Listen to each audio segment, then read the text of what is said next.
La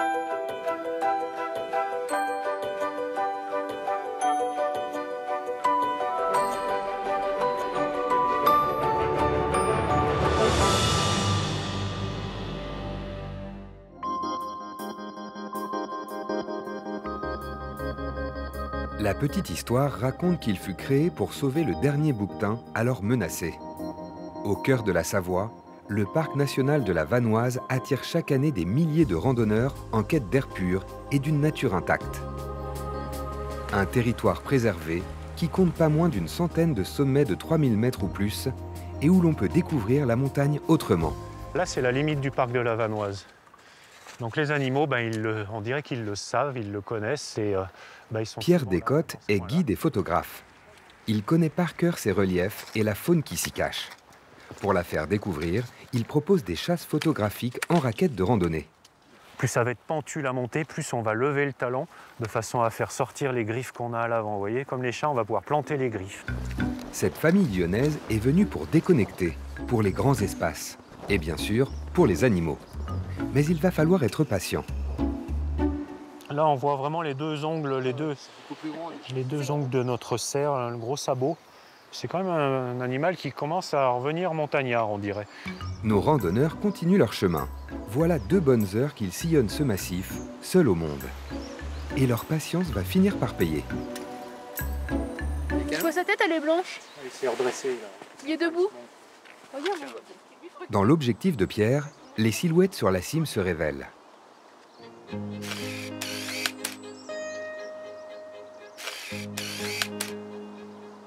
Là, on a vu un chamois sur la crête, on l'a bien vu. On l'a vu de côté, on a pu voir ses cornes. Il faut bien marcher. Après un bel effort, et c'est un peu la récompense de voir des chamois. Une rencontre avec des chamois. Et c'est toute notre imagination qui se met à galoper quand, non loin de là, on croit entendre des loups. Mais pas de panique, ce ne sont que les 80 chiens d'Elsa Jougla qui réclament leur petit déjeuner. Timber. Merci. Ce ne sont pas des animaux de compagnie qu'il faut nourrir, mais des athlètes de haut niveau. Leur sport, le traîneau. Leur spécialité, la vitesse. Phoenix.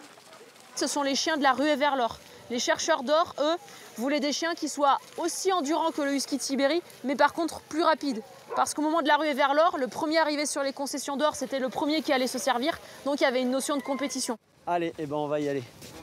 Pour ces touristes, c'est une expédition digne des romans d'aventure qui commence.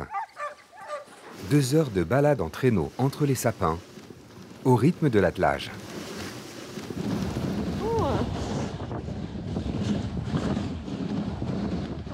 Ici, en fait, c'est tout des alpages. Là, vous imaginez, l'été, c'est des vaches. La ferme que vous voyez là-haut, c'est un alpage. Il n'est pas du tout habité l'hiver. Mais par contre, il y a un alpagiste qui vient l'été pour surveiller ses vaches. Ok, get up. Elsa en profite pour transmettre son savoir-faire de meucheuse. C'est comme ça qu'on appelle les conducteurs de traîneau.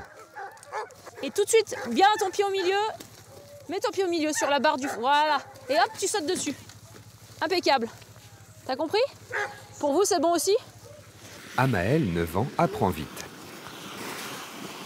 D'autres ont plus de mal. C'est très physique. Je trouve que c'est plus physique que le ski même. Ouais, mais parce que absolument tous les muscles du corps travaillent, mais ça vaut carrément le coup. Pour faire le plein de sensations, certains sont prêts à se mouiller à 1300 mètres d'altitude. Pendant qu'on découpe les 15 cm d'épaisseur de cette paroi glacée, la première épreuve, c'est l'équipement. Cette courageuse s'apprête à relever le défi d'une plongée dans ce lac gelé. Là, faut pas qu'il y ait de cheveux qui dépassent, j'imagine. De la tête aux pieds, Fanny enfile une combinaison de 7 mm d'épaisseur, pesante, et qui rend chaque mouvement bien plus lent. Il faut bien ça pour résister à ce qui l'attend. J'ai peur d'avoir froid. Je l'avais pas vraiment choisi. C'est-à-dire c'est mon mari qui me l'a offert là pour Noël. Du coup, je me suis retrouvée un peu sur le fait accompli, donc pas trop le temps de se préparer psychologiquement. Pour Fanny, c'est un baptême de plongée au milieu des montagnes.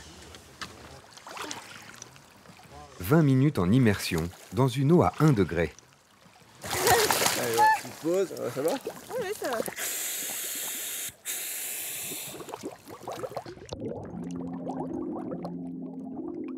Derrière son masque, on apprivoise un monde quasi clos et son plafond de glace. Sous le lac gelé, il n'y a presque aucune issue, même pour les bulles d'air. Une épreuve pour le corps et l'esprit.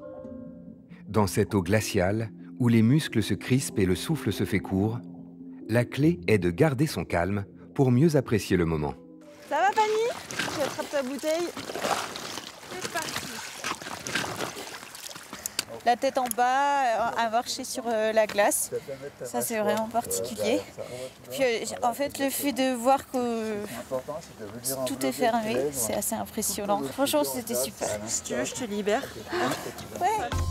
Que l'on soit fou d'adrénaline, apprenti musher ou passionné de la faune sauvage, le massif de la Vanoise offre une déconnexion totale, loin de la foule des remontées mécaniques.